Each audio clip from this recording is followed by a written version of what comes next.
الله الرحمن الرحيم। शुरू अल्लाह का नाम लेकर जो बड़ा मेहरबान निहायत रहम वाला है।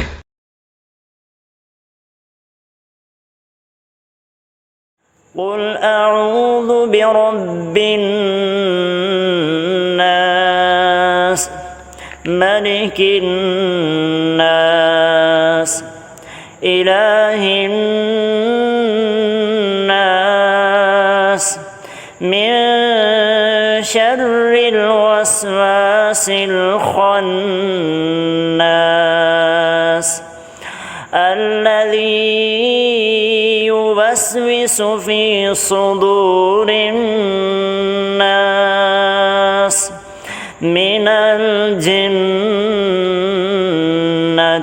والناس. مولاي صل وسلم